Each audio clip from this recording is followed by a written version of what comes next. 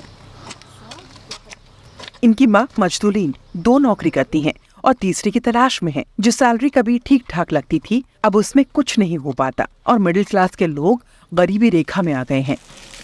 मजदूरीन उनके स्कूल के किचन में काम करती हैं। वर्ल्ड फूड प्रोग्राम की ओर से फंडेड एक प्रोजेक्ट के तहत यहाँ स्कूली बच्चों की माओं को रोजगार दिया जाता है ताकि उनकी कुछ कमाई हो सके और उनके बच्चे स्कूल में पढ़ते रहें और उनके साथ पढ़ने वाले बच्चों को ठीक से खाना मिल सके। For sandwiches for their वो अपने माँ बाप के लिए सैंडविच मांगते हैं। कई छात्र हमसे कहते हैं, क्या मैं ये टमाटर अपनी माँ के लिए ले जा सकता हूँ? वो हर दिन किचन का दरवाजा खटखटाते हैं।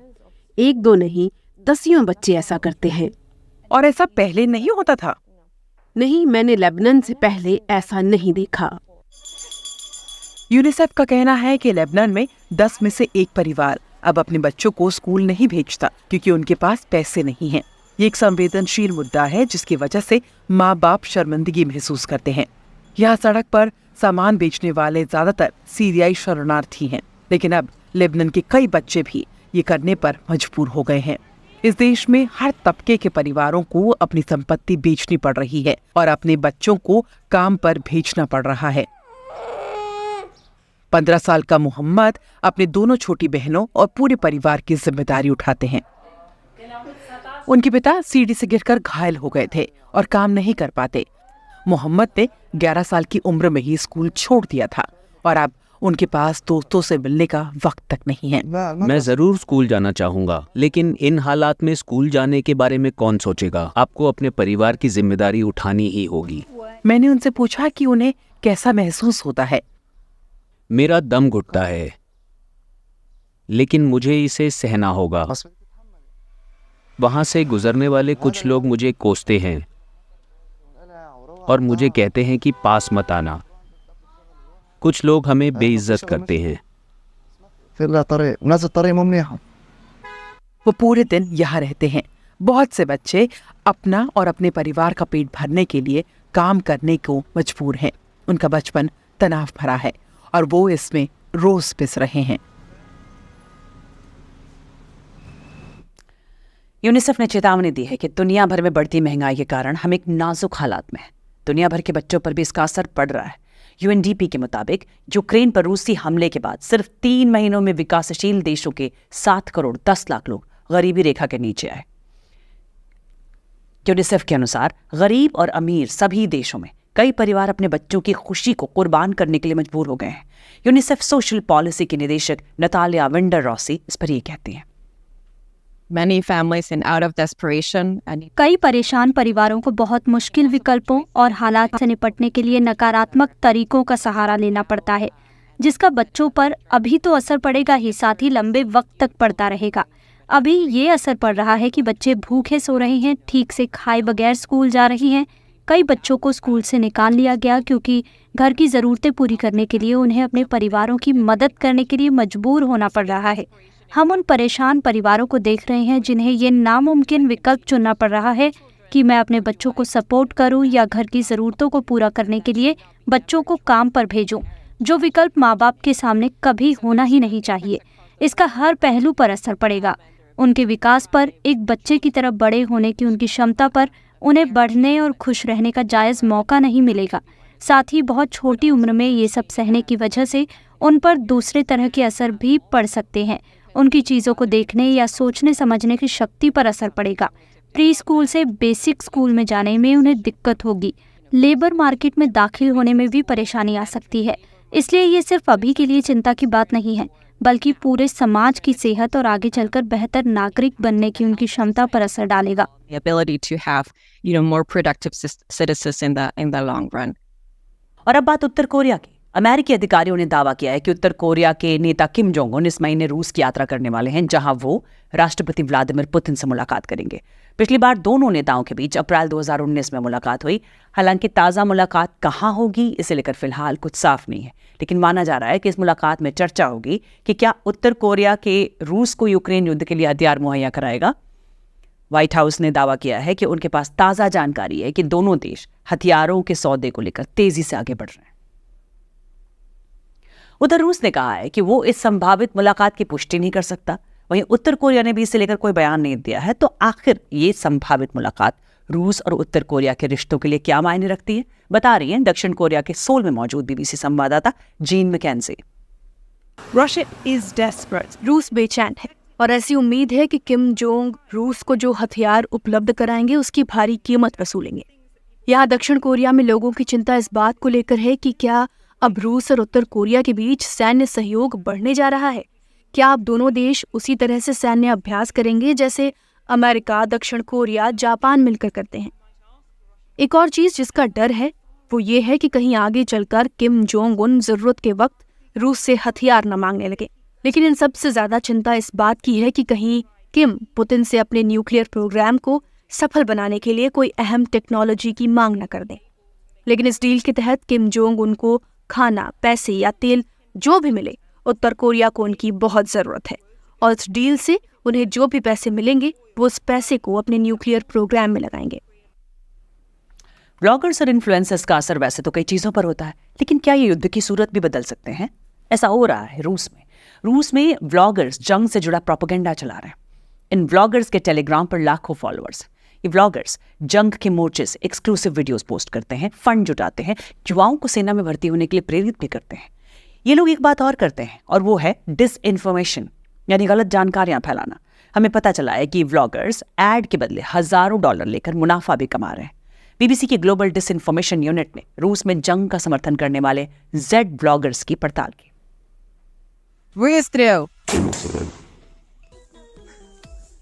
ये रूस की जंग का समर्थन करने वाले इन्फ्लुएंसर्स हैं। टेलीग्राम पर इनकी जबरदस्त फॉलोइंग है। इनके वीडियोस साहसिक होते हैं, मजाकिया भी, और कई बार इनमें हेट स्पीच भी होती है। हम इन सबको हराएंगे, जरूरत पड़ी तो किसी को भी लूट लेंगे, हम जैसा चाहेंगे वैसा करेंगे। रूस में इन्हें जेड ब्लॉगर्स के नाम से जाना जाता है। जेड इस जंग का समर्थन करने वालों का प्रतीक है। जंग के मोर्चे तक इनकी पहुंच पश्चिमी देशों की मीडिया के लिए इन्हें यूनिक इन्फॉर्मेशन का जरिया बनाती है। रूस में मिलिट्री ब्लॉगर्स गुस्से में थे। उन्होंने सेना पर अपने सैनिकों को छिपाने में असफल रहने का आरोप लगाया था। लेकिन जेड ब्लॉगर्स लाखों रूसियों तक गलत जानकारियां भी पहुंचाते हैं। ये लोग आरोप लगाते हैं कि यूक्रेनी सेना आम नागरिकों के साथ बुरा बर्ताव कर रही है, लेकिन हमारी पड़ताल में पता चला कि ये वीडियो जानबूझकर तैयार किया गया है। ये पेड़, बिजली के खंभे और ये सड़क खोजने पर पता चला कि ये दोनेत्स्क में है। ये डोनबास क्षेत्र का वीडियो है। यूक्रेन का ये इलाका साल 2014 से ही रूस के कब्जे में है। यूक्रेनी सैनिकों के लिए यहाँ खुलकर इस तरह वर्दी में काम करना संभव नहीं है। जंग का समर्थन करने वाले इन्फ्लुएंसर्स वॉर प्रोपेगेंडा के जरिए पैसे भी कमा रहे हैं। टॉप जेड ब्लॉगर्स हर विज्ञापन के लिए 500 से लेकर $1700 तक मांगते हैं। इनके प्रयासों और वफादारी की कद्र राष्ट्रपति पुतिन तक करते हैं। क्रेमलिन में हुई एक बैठक में उन्होंने इनसे एक मदद मांगी। Работа в информационном пространстве – это поле боя. И очень важное поле боя. И здесь я очень рассчитываю на вашу помощь. लेकिन इन्फ्लुएंसर्स को पता है कि उनका भविष्य इस जंग पर निर्भर है। दुनिया चाहती है कि ये जंग खत्म हो, लेकिन जेड ब्लॉगर्स का जोर इस बात पर है कि ये जंग जारी रहे। आज टीचर्स डे है। ये दिन उन तमाम शिक्षकों के नाम जिन्होंने हम सब की जिंदगी की खाली ब्लैक बोर्ड को अपने तजुर्बे के चौक से भरा, बुराइयों को डस्टर से मिटाया। ऐसे ही एक टीचर हैं महाराष्ट्र के जालना में, जिन्होंने 19 साल तक एक ही स्कूल में ऐसे बच्चों को पढ़ाया जो बाल मजदूरी करते थे और पलायन कर जाते थे। लेकिन इस शिक्षक की वजह से अब बच्चे डॉक्टर, इंजीनियर और वकील बन रहे हैं। देखिए बीबीसी संवाददाता श्रीकांत बांगले की रिपोर्ट। आज मुझे खुशी है कि मेरे वो छात्र जिनके माता पिता खानाबदोश जैसा जीवन जीते हैं, वो बेहतर जीवन के लिए तैयार हैं। अगर उन्हें शिक्षा नहीं मिली होती तो वो अपने माता पिता की तरह ही गन्ना मजदूर बन गए होते।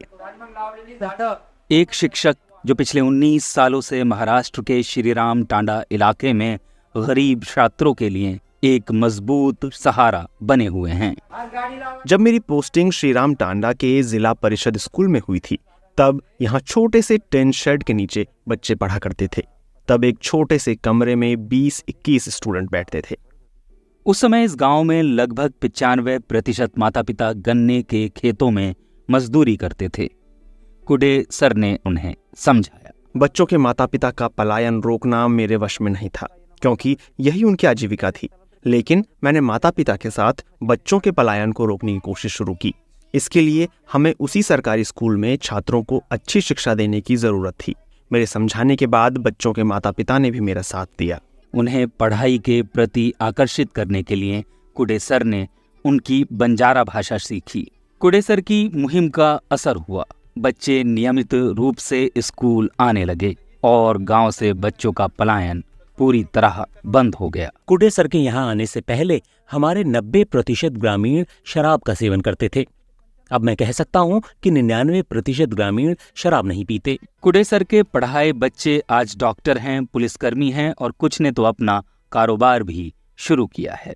संजय भी कामयाबी का ऐसा ही उदाहरण है। वो 2005 से कंप्यूटर से जुड़े क्षेत्र में काम कर रहे हैं। हमारी पीढ़ी ने कभी हमारे गांव में कंप्यूटर नहीं देखा था। मैं जब पास की तहसील में अपने दोस्त की लैब देखने गया तो वहां पर मैंने कंप्यूटर देखा। तभी मेरी इच्छा हुई कि मैं कंप्यूटर सीखूं। कुडे सर ने मुझे अपनी पढ़ाई जारी रखने के लिए प्रेरित किया और उन्होंने मेरी आगे पढ़ाई में मदद भी की। उनके काम को देखते हुए महाराष्ट्र सरकार ने कुडे सर को साल 2016-17 में सर्वश्रेष्ठ शिक्षक पुरस्कार से सम्मानित किया। और आप मुझे ट्वीट कर सकते हैं @BBC सारिका पर। BBC दुनिया में फिलहाल इतना ही।